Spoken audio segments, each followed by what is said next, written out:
Welcome, everyone. I'm Jessica Matthews. I manage what we call the mission-related investing group at Cambridge Associates, which is a global investment firm where we're helping over 100 of our clients who are either active in this field of mission-related and impact investing, or at least are kind of exploring and going down that path. So welcome to the discussion of addressing global challenges with investment dollars, which is effectively a nice way of defining impact investing, so to speak.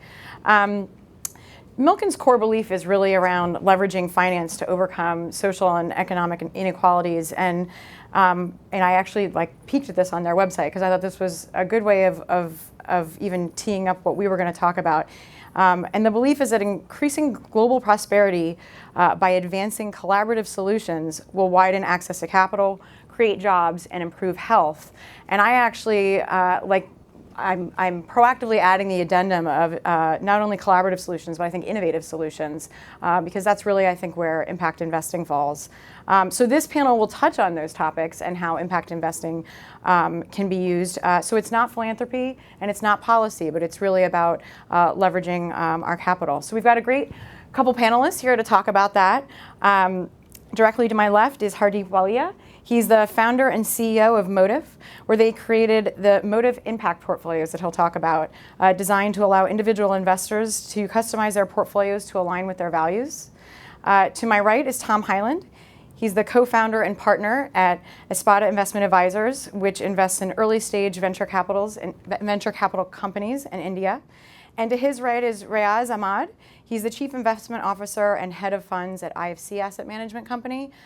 Specifically, he also heads the IFC Catalyst Fund, and he'll be talking mostly about that fund, which is providing growth capital for companies and projects that enable low-carbon power generation, energy efficiency, and related businesses. We actually, the original program had a fourth person that was going to be on our panel who unfortunately couldn't join us, the State Treasurer of California, and we tried to get Reese Witherspoon to join us on the stage, but apparently she wants to talk about entertainment right now, which I didn't really understand, but nevertheless, I think we've got a great panel amassed here to talk about impact investing. So all jokes aside, without the fourth panelist, I thought I'd maybe take it upon myself to give more intro remarks than I might have otherwise, since we don't have a fifth person up here joining us. So I'll set the stage a bit and just talk about this space from the perspective of an investment consulting firm who's been doing this for almost 10 years. So, I mean, if you think about it, actually, since Cambridge Associates works with foundations and endowments, families who are pursuing philanthropic goals, it's essentially the entire premise of our company is impact investing, so to speak. So the work that we do, if we're helping our clients grow their own portfolios, means that at the end of the day, there are more students who are receiving tuition assistance. There's more grants being delivered. There's more. We also work with pensions, so pensioners are getting more assets. So that's impactful. But increasingly, really, our clients are thinking to themselves, that's one way to have impact, and it's obviously quite important. But that in the context, for example, of a foundation is a 5% payout to their grantees. And so there's a lot of talk about sort of enabling the other 95%, the endowment corpus in the institutional context. And of course, we'll get into the retail context as well, because there's a lot of work that can be done too for our own personal portfolios. So this discipline of kind of mission-related or impact investing, are people in this room, just to do a casual poll, are people in the room here today familiar with impact investing, or I guess a show of hands for people who are completely new to it? Okay. All right, so a couple people. But so most of you probably know then, and I won't completely belabor it, but you could look at screening things out of your portfolio on kind of up the spectrum to integrating environmental, social, and governance standards and criteria into your portfolio, and kind of moving further along the spectrum into really driving capital towards solutions that are needed, which people tend to refer to as impact investing. So we're really going to talk a lot about kind of that range of ESG integration and impact investing. And to just give a little more context for the interest that we see in this. So as you probably wouldn't find at all surprising, the next gens are really driving a lot of this interest among family wealth. there's a 2015 U.S. Trust report that said that 73% of millennials surveyed said they would rather invest in companies that have a positive social or environmental impact rather than avoid investments in companies that are harmful. And 73% indicated that they believed it's possible to achieve a market rate of return in social investments. On more of the foundation side, we conducted a survey last year where we looked at our nonprofit clients, and among the respondents, 31% of them indicated they are active in mission investing. And having formed this practice in 2008, I can guarantee you that number, had we conducted the same survey then, would not have been as high. And interest from those investors really goes along environment, community investing, health, a lot of place-based investing. And for those who were here on Monday and have an interest in impact investing, I'm guessing some of you self-selected into the impact panel on Monday morning. And look no further than that huge announcement from the Ford Foundation about what they're going to do with impact investing. So as Darren Walker described, they've been doing program-related investments, which is a form of impact investing, for years. But what Ford Foundation has decided to do is allocate $1 billion from their $12.5 billion endowment into market rate mission-related investments. And I can tell you, as somebody who works with a lot of foundations that are kind of peer foundations to Ford, that is really driving a lot of interest already, just since that was announced last month. And then finally, I wanted to talk a little bit about one of the things, in the description of this panel too, is really getting into, well, does this entail kind of concessionary returns? And should investors think of this as, well, I can do that, and then there'll kind of be a social return, but I'm giving something up in terms of my investment portfolio. And there's much debate about this. A couple of us attended a private session yesterday on impact investing where returns were heavily discussed. And I think there's still a lot of confusion around this. And I want to point out that, Tom and I even talked about this yesterday after we had left that meeting, that there is still absolutely room for capital that is by its very nature below market rate. That's what program-related investments really are. And then, some investors are really looking to invest to be catalytic, and some of the investments they make are highly risky, or might have some kind of blended return. So maybe that's not market rate. And there is a real necessity for those kind of investments in impact investing. So I think of them as important as anything else. But the clarification I'm trying to make is that when we do talk about market rate mission-related investing, we believe, and we talk to our clients about that, we don't feel like they have to sacrifice return. If that is the goal, and you're looking for those kind of fund opportunities, we believe there's good opportunities to be had in, across all the themes, across asset classes. And to that end, we actually did a performance study of impact investing funds in private markets. We did 2 of them. 2 years ago, we looked at the performance of impact investing funds in venture capital and private equity. We did this in partnership with the Global Impact Investing Network, and found that market rates of return were achievable. We looked at a comparative universe of private equity and venture capital funds from our own database. And small funds had done better. Funds that were 100 million and below even had quite strong performance, showing it's not always just the largest funds on Sand Hill Road that do well. And then more recently, today, we launched a second study looking at the performance of private investment real assets funds in impact investing. So we break it down into timber, real estate, and infrastructure.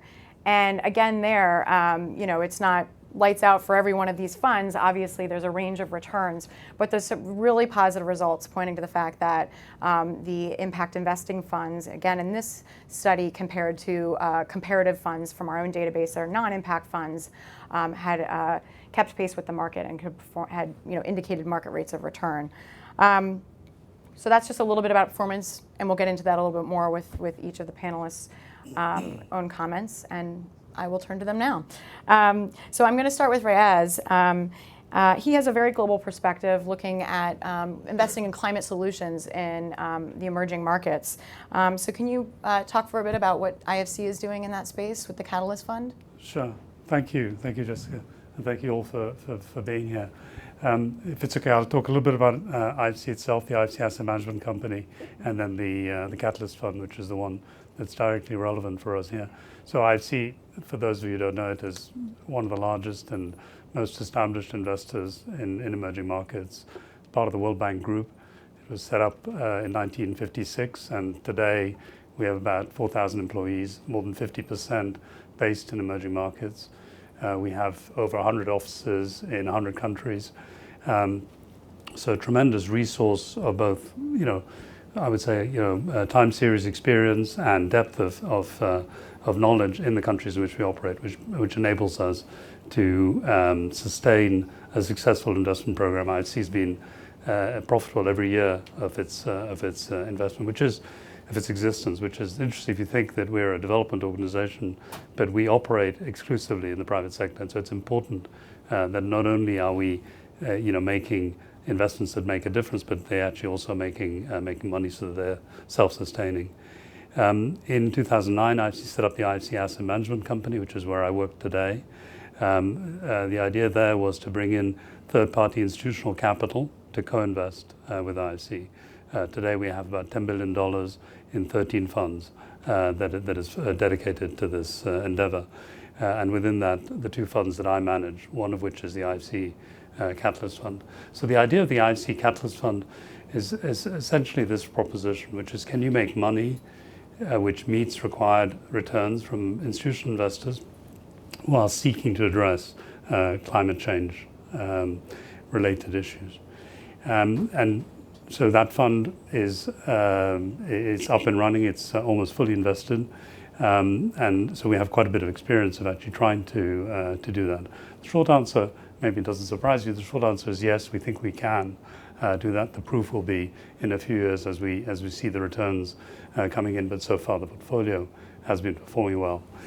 What are the features maybe that are interesting about it? First of all, in setting up this fund and offering it to investors, we had a lot of conversations with institutions about how this proposition related to their fiduciary responsibility. A number of the investors are pension funds. How does it relate to their fiduciary obligations? Does it make sense? Do they need to sacrifice returns, as you were saying, in order to be able to make these types of investments? And the clear sense that we conveyed, and a number of them joined with us, obviously, is that we thought that you could make risk-adjusted returns that are acceptable in this field, and also actually have the impacts that are required. And so we've tried to demonstrate that in our investments. Another important topic was, how do you categorize these types of investments? One of the challenges with the climate field is that it covers a very wide range of different sectors, obviously geographies. It covers all sorts of different businesses in different ways, and has impacts which are difficult to measure, but which are important and people are aware of them. And so it doesn't neatly fall into an infrastructure bucket, although a lot of what we do is infrastructure. Doesn't neatly fall into venture, although some of what we do is that, nor does it really completely fall into the growth equity area. So the Catalyst Fund today is $420 million, almost fully invested. We have about 75 underlying companies, and we're beginning to see the returns from those. Maybe I'll stop there and take additional questions afterwards. Yeah, great, thank you. I'll turn to Tom next. So switching over to focusing exclusively on India, and Aspada is looking at social infrastructure, environment, health, education. So you've got kind of a broad range of sectors and areas focused. Can you kind of explain the background behind forming it and deciding to focus on India and those sectors and where you're finding impact? Sure. So Aspada is a second fund. The first fund is known as the SONG Fund, and SONG is an acronym simply for the LPs, the investor group. The S is for Soros, as in George Soros' Economic Development Fund. The ON is for the Omidyar Network. P. Omidyar is the founder of eBay and has a large investment and philanthropic firm. And the G is for Google. The three of them actually came together in 2008 to catalyze a fund to focus on then what were very underinvested segments around social infrastructure in India, ex-microfinance. At the time in India, you had a fairly vibrant microfinance investment ecosystem, but not a lot of early stage capital being put to work in health, education, and agriculture. So SONG was a small fund, about $20 million, made 4 investments, 2 in healthcare, one in a chain of small hospitals in South India, one in a chain of what is now 50 eye care hospitals in North India, which has actually grown significantly because of the gentleman on my right. Actually, IFC provided a Series C around to help scale that business. One in a potato supply chain business in India, and the other in a chain of affordable schools that was subsequently sold and exited.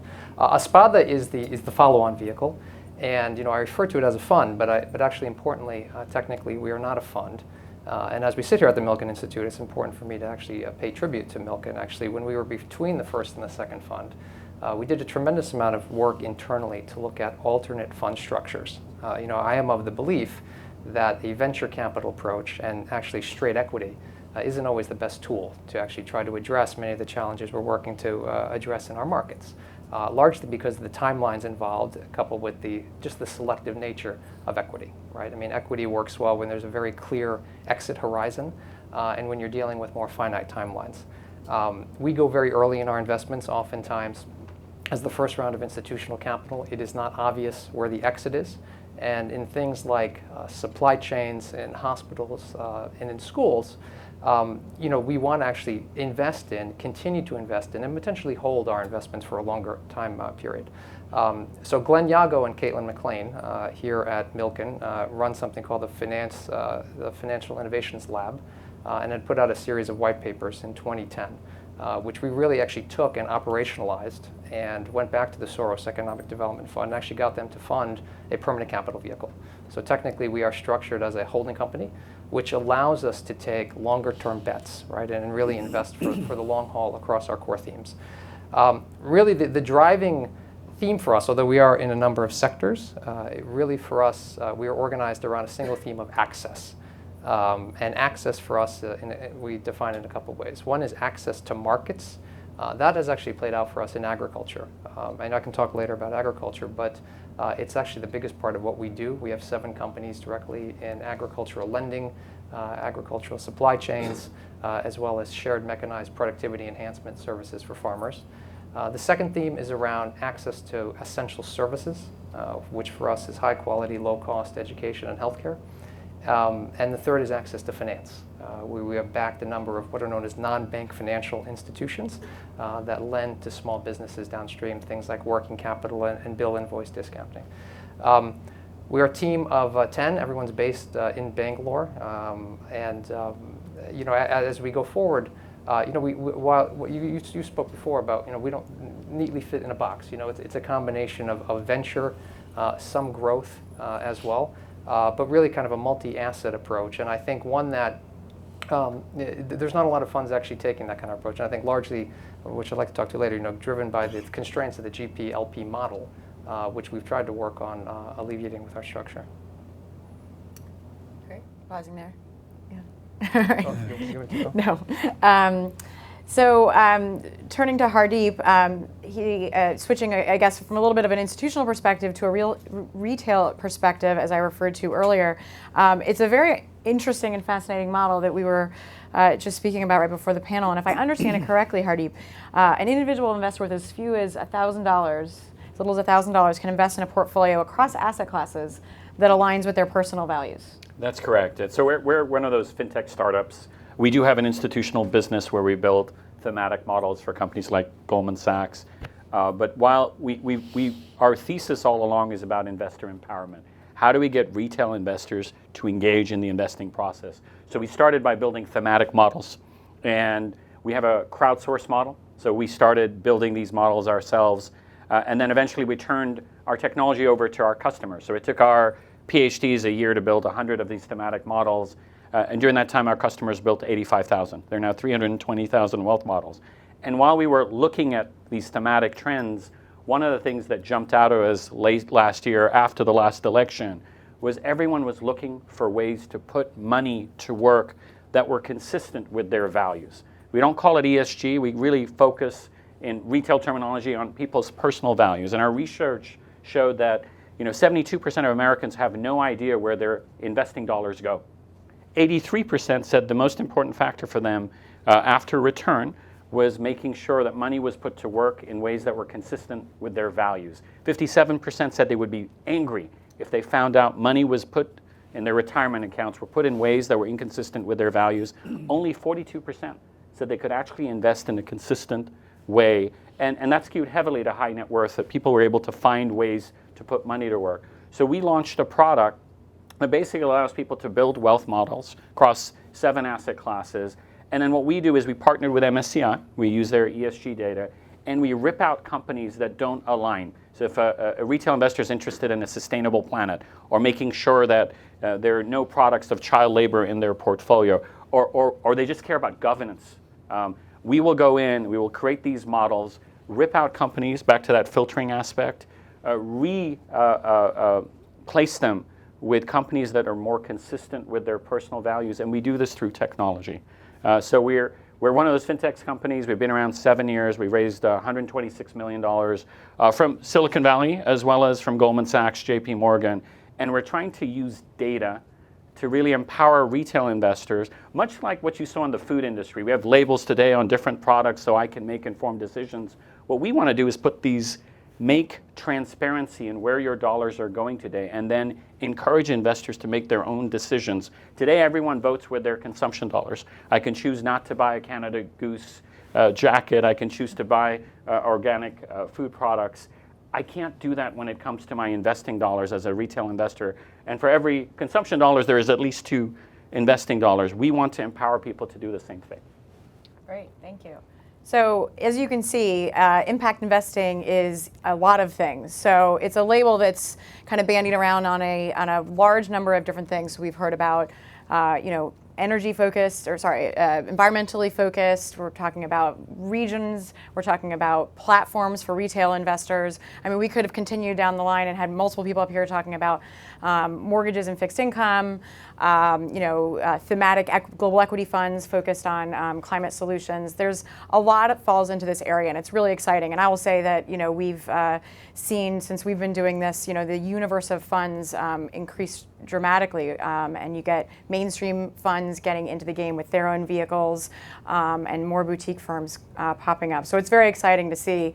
And part of the discussion, though, so we've all heard about the strategies, a little bit about performance. We'll get into that a little more. But then investors say, okay, well, how do I actually understand the social impacts that I'm having? So I'm actually going to turn it back over to you, Hardeep. And how are you thinking about quantifying social and environmental outcomes? Are you getting those questions and feeling like you need to put more data out there about kind of what the impact of these are? Yeah, I think the biggest problem is the data is out there, but it's so nucleated.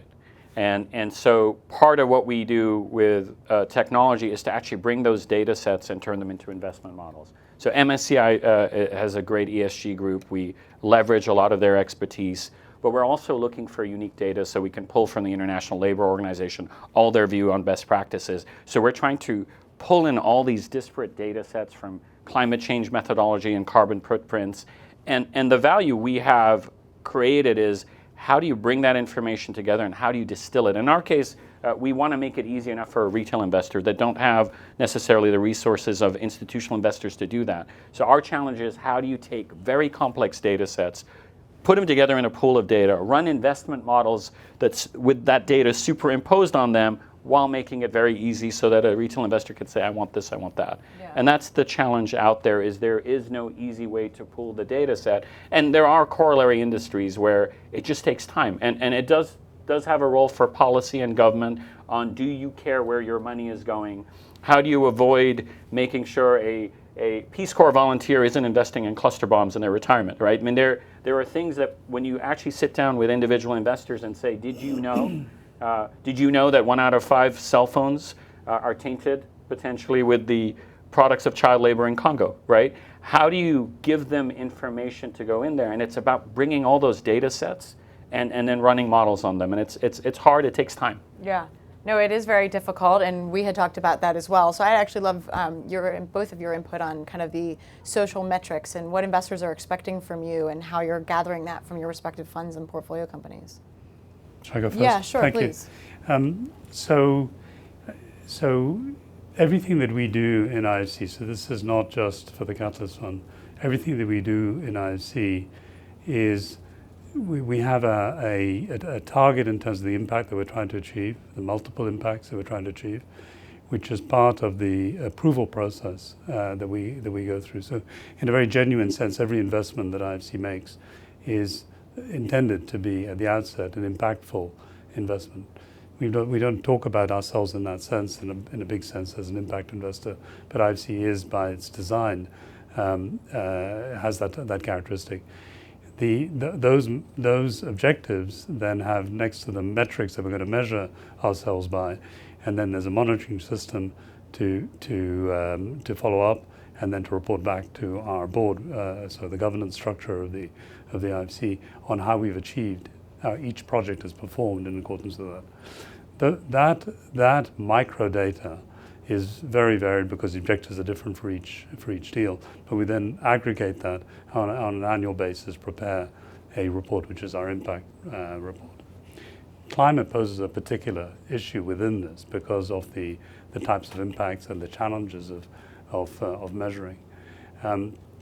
So one of the aspects of climate is that you have the part which is relatively easier to measure, which is the number of clean, the amount of clean energy that you're generating in a year.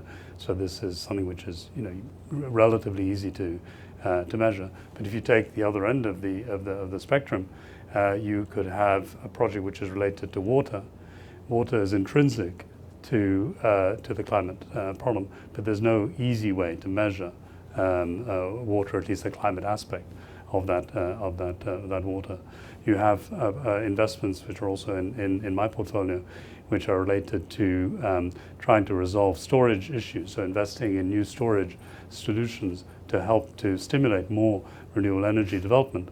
But again, it's difficult to measure exactly how those dollars relate to the outcomes, because those outcomes depend on the development of the commercialization of the technology and the scaling of the technology. So we have a series of quantified measures and a series of non-quantified measures.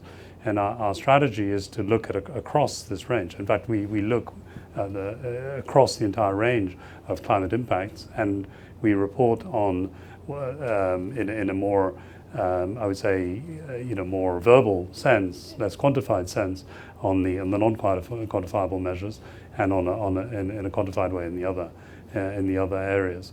But measuring is a critical element of the climate challenge. I would mention one other thing, which is it's a phenomenon that hits investors kind of from left field. So a number of the investors that we have asked about, well, how do we think about what the effect on our existing portfolio is of potential climate change? And so that's another area where you can try and analyze it. And there have been some studies that have been done which suggest that the impacts are quite significant over time. And so investors need to hedge in that way. And some of the investors that we have actually sought to do that through our investment. And are the funds, when you go to underwrite funds and choose them for the portfolio, are they kind of hesitant to give too much data, or do you make it a requirement for your investment? Yeah. Yes, I guess we're fortunate in the sense that we're quite a large investor in these funds. So, and I think the brand name also helps. So they want to be in business with us, and they know that there's going to be fairly onerous reporting requirements, both financially and also in this dimension. So yeah, it's a requirement. Yeah. Enforcing it is not easy, but it is a requirement. And Tom, so you're looking at specific portfolio companies, and a lot of them are very early companies in India. And how is that? How does that work if you're asking them for a lot of kind of data and outputs? Is that hard to extract from the individual companies? We measure what can be measured, and our money comes to us as a program-related investment from the Soros Economic Development Fund. So we do report back on impact. But I will say a couple things to that. One is we invest in companies. We invest in entrepreneurs. These are not set up necessarily as social enterprises, right? They're not NGOs in search of a revenue model. They are companies. And when we look at companies, we may look at the company, a larger mainstream VC may also look at the same company. I think it is for us, through our lens, to decide whether or not what that company does checks our definition of impact. And it may or may not, but we don't force the company necessarily to do things that it otherwise might not do. But let me talk about agriculture, because it's a critically important part of what we do, and start with a couple of truths about India and why we focus on agriculture, right? So 85% of India is informally employed. And of that, about 56% of that is either a smallholder farmer or someone who is reliant on farming, right? So you literally have 500 to 600 million people engaged in smallholder farmer agriculture. What I mean by smallhold is, in the U.S., a small farm is about 1,000 acres. In India, it's about 2 hectares. And Indian agriculture is regarded as sacrosanct, and there are a number of regulations in India that actually make the aggregation of farmland very difficult. Especially with us, we're foreign direct investors when we bring our money into India. We actually cannot aggregate farmland. And for any number of other reasons around titling as well, plot sizes in India are very small. From a productivity perspective, India actually ranks low even by an emerging market standard on farm productivity, even though it is the number 1 and 2 producer of almost everything in the world, and certainly the largest dairy producer in the world. So we have a number of companies across fresh fruit and vegetable supply chains. I'll talk about some of the Indian-specific geography. In the north, we have a large business in apples in the state of Himachal Pradesh. We have a big orange business in Nagpur, which is the geographic center of India. A very large potato business, which I mentioned earlier. We're invested in the largest exporter of pomegranates. We have a banana, pineapple business, and a big fresh vegetable business in South India. All of them with a very similar business model. What they do is they work directly with small farmers and farmer cooperatives to get them more productive by treating the farmer as a customer, meaning we sell the farmer good quality seeds, fertilizers, other kinds of inputs. We arrange crop extension loans. In the cases where the farmer doesn't have a bank account, we open the bank account for them so there's no cash in the business. And this is where the measurement comes in, because it's very easy for us to take a baseline assessment of what that farmer was growing before and after the company started to work with them. After the growing cycle, then we actually aggregate, our companies actually aggregate directly from the farmer, meaning they're not selling in what is known as the mandi, which is the wholesale market, where it takes weeks, if not months, to get paid, and they're subject to price variation. And we then create, back to our market access piece, a market linkage, right? So we create a direct route to an end processor or an end consumer. So agriculture is some place where we've actually seen, especially in the state of Uttar Pradesh in the north and eastern Uttar Pradesh, which is a big potato belt, literally 3x income enhancement just by doing relatively simple things like using better quality seeds. Right? And so this is easy for us to report upon, but these are not things that the companies otherwise would not capture over the normal course of business.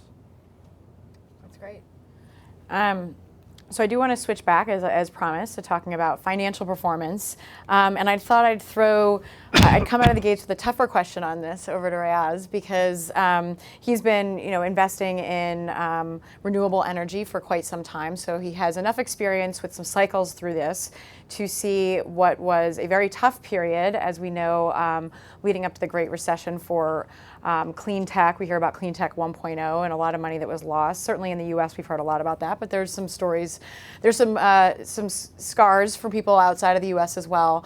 And I know from our perspective and some of the research we've done that we point to how it's a bit different now. But I'd love to hear you talk about that, because you've really been doing this work through that whole cycle, and sort of how it's different now versus what it was then, and how you're positioning your fund in terms of the returns that your investors can expect. Yeah, it's a large topic, and let me try and be as brief as possible in the context here. So I think some of the factors that investors were concerned about when we began the fund, and we ourselves in putting this together, were to do with ensuring that some of the issues that had arisen both in the renewable energy field and in the venture field related to climate were issues that we would avoid or minimize, at least as far as possible. So on the venture side, first of all, I think what we set out to say is that this is not going to be a fund which is primarily going to invest in early stage technologies, kind of emulating what people did in the 1.0 version, which was really to try and emulate what happened in the internet boom. This was kind of the next wave, and that was past, and we had the experience of seeing that. And so this was going to be more mature, and that is what it is, and much more selective. And in fact, we have in the portfolio quite limited exposure exclusively right now in China in a number of more mature businesses which are related to on the technology side. On the renewable energy side, the big concern at that time was to do with the dependence on subsidies. There was, it wasn't exactly at the time we were raising the fund, but before, the major experience in the European renewable energy industry, where basically things were growing very strongly, particularly in the solar field, and then Spain, in particular, abrogated some of the contracts. They went back on what they said, and this collapsed the solar business. It actually wasn't just Spain. There were other countries also in Europe, which, by the way, I mean, just make a pitch for developing countries. By the way, everyone talks about risk in developing countries, but let's observe there's lots of risk in regulatory risk in other countries too. But anyway, it happened in Spain. It happened in some of the Eastern European countries as well. They had very ambitious programs, and actually when they realized how successful these programs were and the kind of accumulated obligations that they were going to have, they actually abrogated the contract. The one country that has not done that in Europe is Germany, and has a very successful program as a result. Our approach to this, our reaction to this was to seek out and only invest in cases where there was essentially zero dependence on subsidy. So our investments are not subsidy dependent. We also took the view that costs in the renewable energy business were coming down sufficiently that you could imagine a point in time when actually subsidy would be irrelevant. And that time has actually pretty much arrived in many of the geographies where we invest. That's right. So this has many benefits, because even if there is a subsidy program, it becomes more and more affordable over time, and so the risk diminishes of someone abrogating, because actually the benefits are greater than the cost of the subsidy. So that was on the renewable energy side, and those, I think those parameters have pretty much worked out the way that we thought. The two other elements or one other element that we thought about, and one new development that I should just mention. So the other topic that we thought about, and to spend a lot of time talking to investors, is in this field, overall you need to be quite diversified. You need to have a diversified exposure. So by nature of what we're trying to do, we're a global institution investing in emerging markets. It's inherently quite diversified. But we wanted to somehow reflect that into the program. And so this is one of the main reasons why we structured our programming as being predominantly investing through funds. So you end up with a diversification across their portfolios and then across a number of different fund businesses across the world, and also with different strategies, plus some individual investments that were more mature that we felt comfortable with. So it's a hybrid of investing through funds and directs that gave investors the sense of a nicely diversified program, and it actually again has proved that.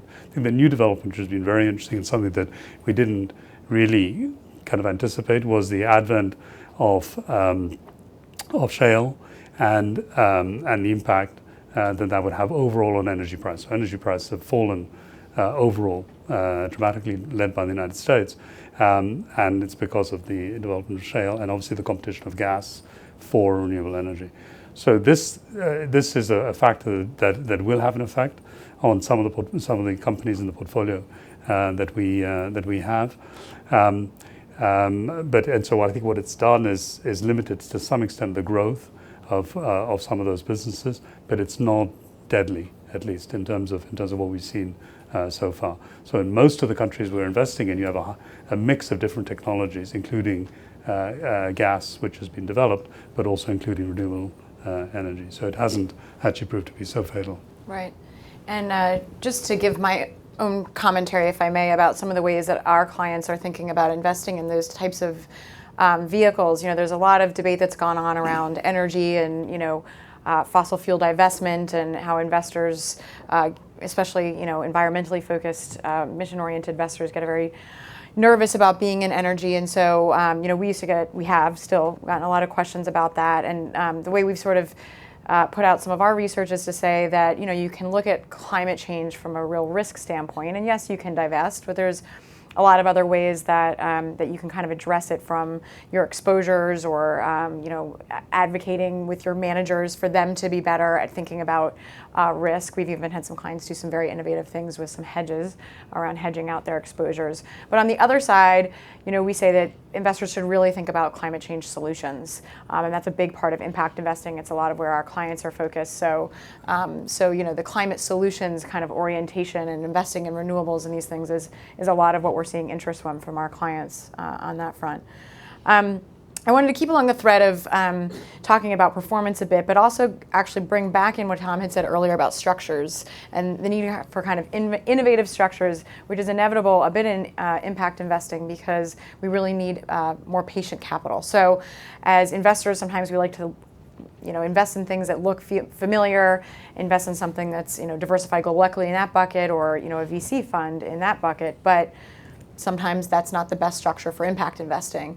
So can you talk a little bit more about what you had already started to allude to earlier with your holding company structure and kind of what investors should expect for performance from your fund?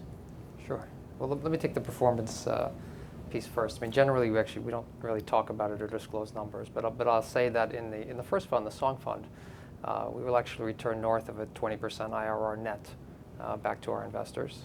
In Aspada, although it's early, 5 of the first 6 investments are marked up by external validation from outside investors, and we're tracking at an IRR significantly north of 20%, but that's largely on paper.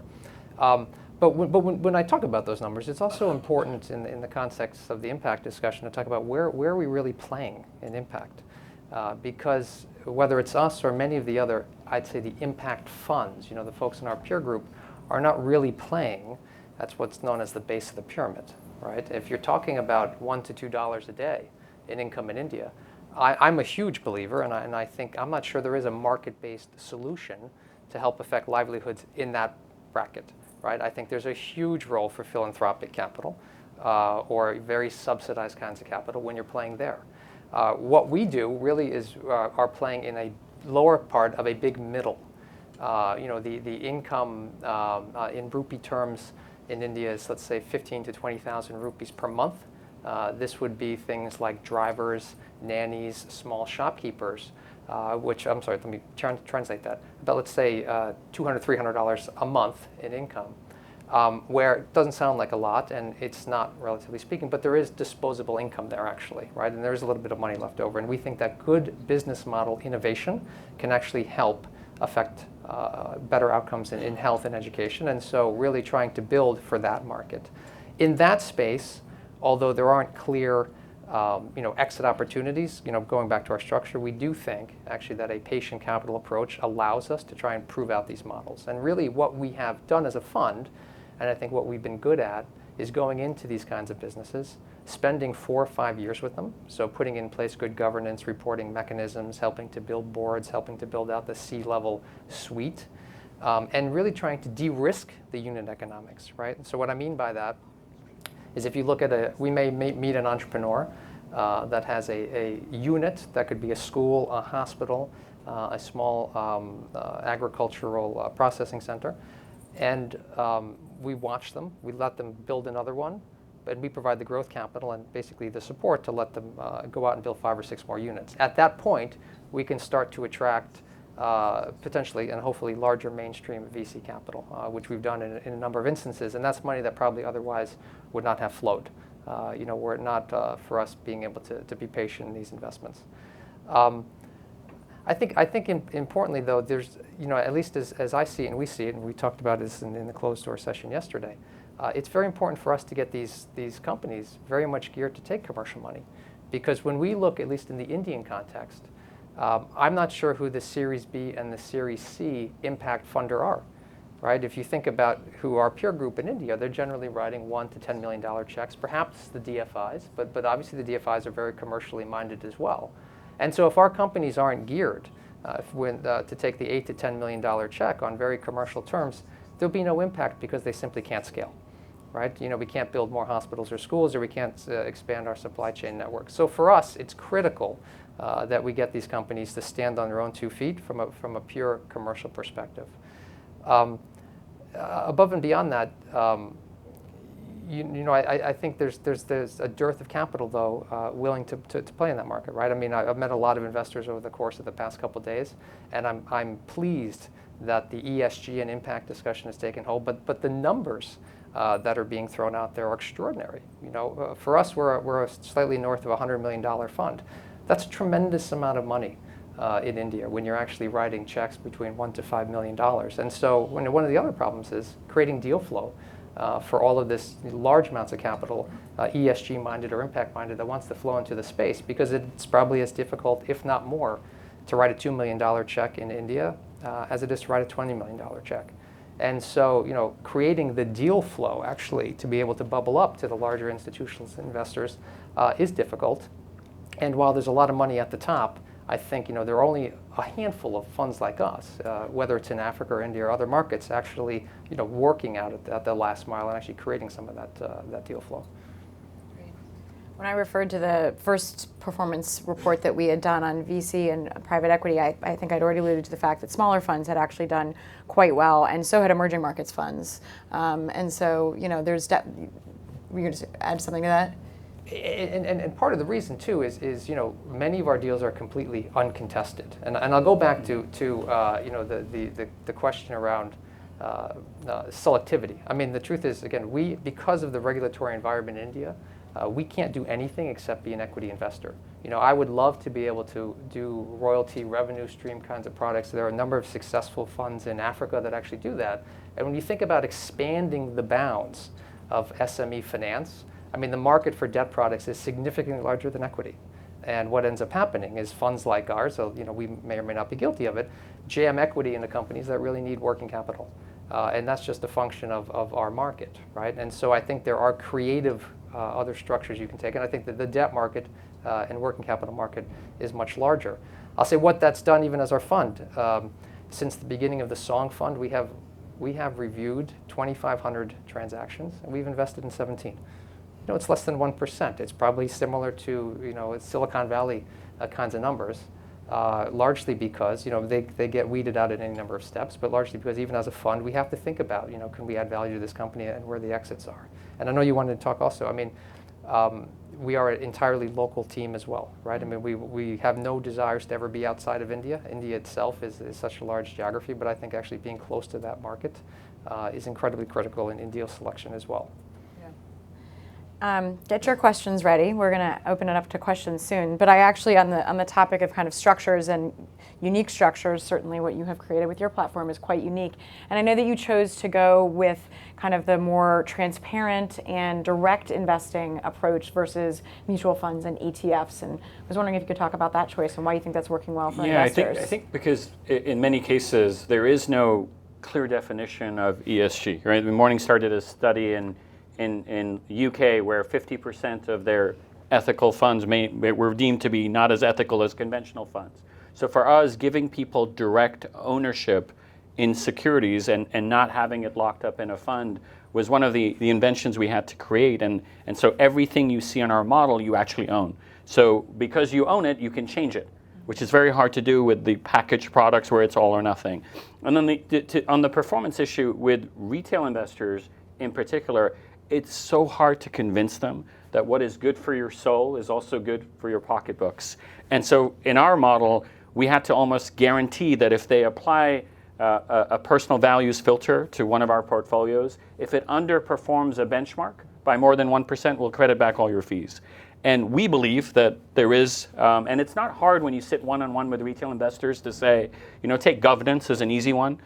You can avoid a Volkswagen type issue. And there were institutional investors, and we were talking about that earlier, that saw the red flags from a governance perspective on Volkswagen, pull their money out, right? So, but you don't have the luxury of long conversations with, hundreds of thousands of retail investors on our platform. And so we chose instead to put our money where our mouth is and really just guarantee. We call it a no compromise guarantee, where put your personal values to work, and if you underperform, we'll take that risk from you, because we're so convicted that there is no trade-off. And there are a lot of passive indices that track the S&P 500, which have an ESG lens. So there's a lot of data coming out, but it's just how do you get people to believe you? And it's hard. We're having debates here over whether it's really even more confusing for individual investors, and they just want someone to take that risk away. And that's kind of how we've developed these innovative models to actually take away that risk from them. And then I was doing my homework, and you're keeping fees very low, though. It's nice that you'll give them back if you underperform, but your fees are also relatively low for a platform like that, correct? Yeah, and I think part of it is when you don't have packaged vehicles, the deep innovation of us is algorithmic trading, except we take all the savings, instead of putting them into our pocketbook, we actually give them back and we drive down costs. And so part of what we did when we started the company is we wanted a disruptive financial. We didn't want to be like Amazon, disruptive but low margin. We wanted to disrupt with a high margin product, and that's where technology can come in. And at heart, I'm a technologist, and so the ability to use technology to change how, direct indexing, SMAs used to be up here in terms of asset levels you needed to do. We're doing SMA-like work at $250, right? And that's enabled purely through technology, and that's how we go in. And we are low cost. You can invest as much as you want for $10 a month, the cost of a Spotify subscription. But underneath that, we're doing a lot of technology to make sure that's a high margin business, because Silicon Valley don't tend to fund low margin businesses. Yeah, I've heard that. Well, we'll open up to questions now. What questions are burning out in the audience? I've asked a lot, so yes. Question for Hardeep. 1 second, we have a mic coming around. Thanks. I've had conversations in the past on the fixed income side at IFC about more liquid instruments, about packaging those things together. And I wonder, for your folks, is it imaginable that you would have, maybe the exit for some of your funds would be into something that was a listed fund of funds, an equity that regular folks could invest in and see a price for every day and become in and out of? Is that a way to generate capital at not too high a price for some of the things that you're working on? So by the way, my name is Reyaz. Hardeep is there, but it's okay. It's okay. So, so from an exit perspective, I think you're to take that. I'm not sure that was the full part of the question, but from an exit perspective, certainly some of these businesses, when they get to scale, offering them in the market will be the way in which we'll get the liquidity event and eventually exit from them, and then there'll be an opportunity for investors of all sizes to invest. But in the broader question of how, if I've understood it right, how may individuals potentially participate in what we do? Sadly, today we don't have a vehicle. We don't take capital from retail, even from very established family offices, yes, but smaller kind of structures, we're not able to do that. It's a lot to do, frankly, with regulation in the jurisdictions we operate in, a lot to do with the complexity of the kind of institution we are, that make it quite challenging to accept that kind of capital. We hope that the success, if we are successful, it'll stimulate more models of the similar type that can then open up to other forms of capital. So, the idea of success is to generate more success for others. My question on that, sorry, no, please. Was not about retail scale, but about some sort of liquid instrument, so that there wouldn't be the long-term lockups. It's the only way to get into impact structures. Right. So I think it's an area we need to work on to try and do that. There isn't something really kind of. There are bonds, including green bonds that we issue, which are available, but the linkage is probably less than what it sounds like you might be looking for. So it's, I think, an area that we want to probably work on a bit, and we can talk more on offline. Happy to do that. Thank you. Just for the panel together, is it more of an issue of deal flow or more capital? What's the greater need that you're seeing in the markets that you're in? Try start? For anyone. Yeah. So, to start, so I guess we have a global perspective as the International Finance Corporation. I would say a critical issue is to do with the deal flow. So bankable deals, right, investable deals is a challenge. But that partly reflects the scale of the institution we are, right? We're not able. And so we need to invest with some of the people who are here on the panel with me in order to be able to to reach a smaller scale. But the kind of scale of institution that we are, it's not cost effective for us to invest in smaller projects that might actually, where the deal flow may be less of an issue. But substantial, bankable deals in the markets in which we operate is a critical issue. And so what we've done is spend quite a bit of effort to work with the funds that we invest in, and also the other counterparts, in order to have structures, platforms to enable project development, for instance, in renewable energy. So that long lead time, part of that we help to fund and to stimulate to do that, but it's still an issue.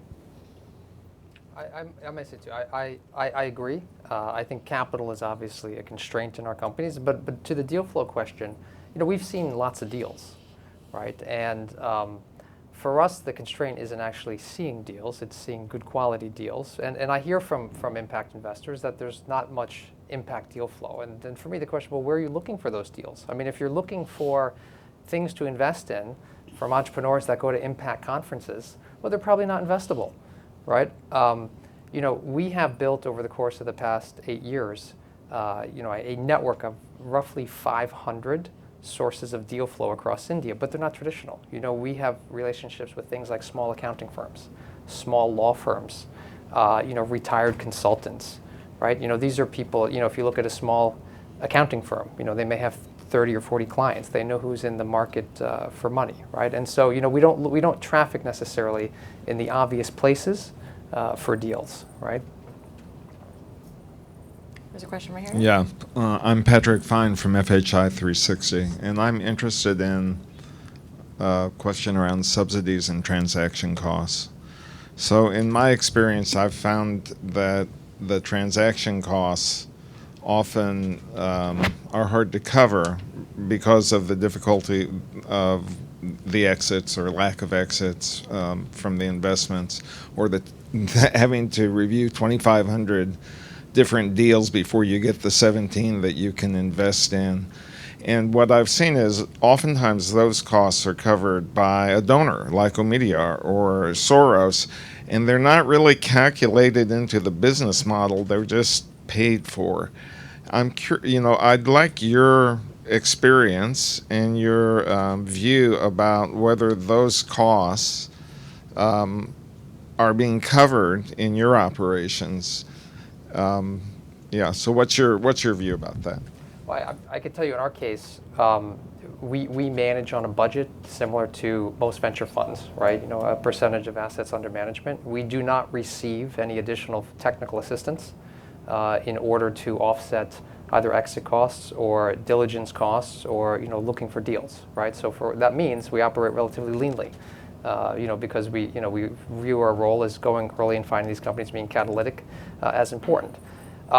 But we're unusual. I mean, if you look at a lot of funds, right? I mean, many fund managers say, they're not going to get into business unless they can raise at least, it might be 50, it might be 100 million, whatever it is, where they can calculate 2% and have a budget because of this point, right? And I think one of the things often talked about at events like this is setting up dedicated, or having foundations set up dedicated technical assistance vehicles in order to help offset those costs, in order to entice managers to enter the space. And I think it will actually help people enter the space. I can tell you, in our case, though, we operate with a fairly standard venture budget.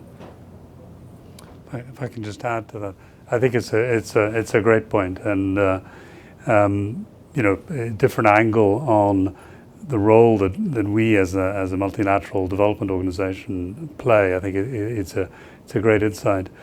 So we in a way partly set up to try and take those early transaction costs, hopefully build something which is at scale and which is accepted widely, and therefore bring the transaction costs down for everyone else.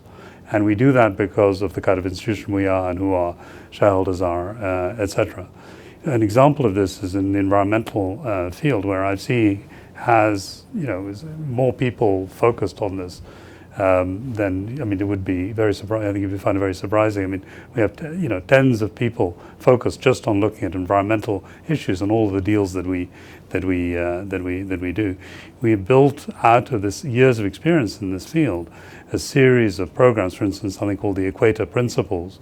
So the Equator Principles is it's available on the web. Basically, it's a set of principles that are based on IFC's performance standards, IFC's environmental standards, which has now been adopted by almost every commercial bank in the world. Any project finance that anyone would do in emerging markets and in many developed markets as well, actually the banks that are involved in that adopt these principles. So what's happened is our experience has translated, been kind of refined over time. It's translated into something which is standard, it's accepted across the board. It means that the documentation is now pretty standard as it relates to those types of issues in project finance deals, particularly in emerging markets, reduces the costs for everyone else.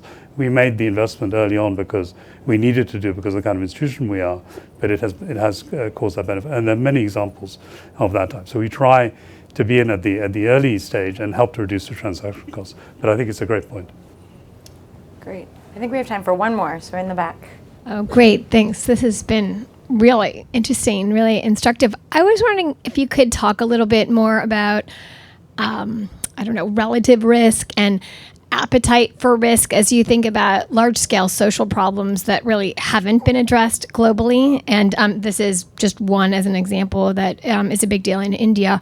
For example, when you think about chronic disease and diabetes and obesity and how much that is escalating, is there any extra credit that you would give deals that are in this really very challenging arena, but in an arena where there is so much room for upside and so much need? Or, maybe how you think about risk broadly. A little more on that would be great. Anybody want to tackle that one? You want that one?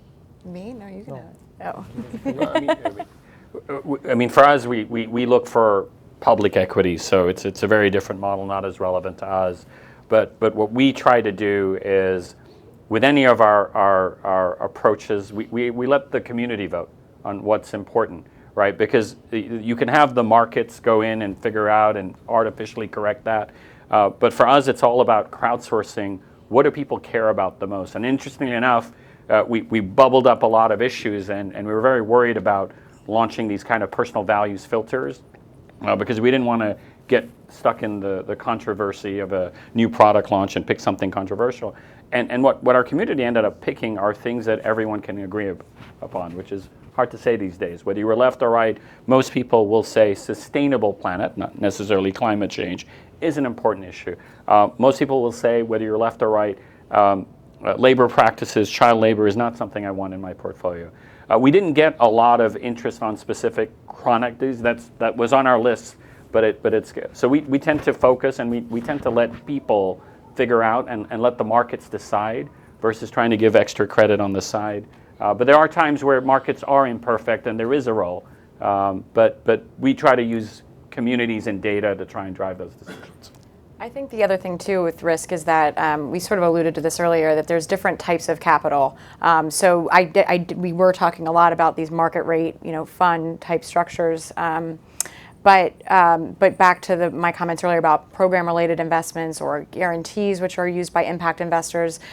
So I think sometimes when there's a lot of risk and things are truly catalytic and they're unproven, that's where sometimes philanthropic dollars purely, but also kind of more program-related investments or guarantees are also leveraged by impact investors because they realize that that's so very needed. So we are out of time. This is the world's most punctual conference, so I don't want to get in trouble. But anyway, thank you so much. As you can see, that there's impact is really in the eye of the beholder. There's several different strategies represented here, different themes, domestic and international, retail and institutional. But it's certainly a space that's growing. I'm a little biased because I'm in it day in and day out. It's what I do, but I do enjoy it, and I do think that there's a lot of opportunity for people to think about activating the other 95%, so to speak. So thanks for joining us, and have a good day.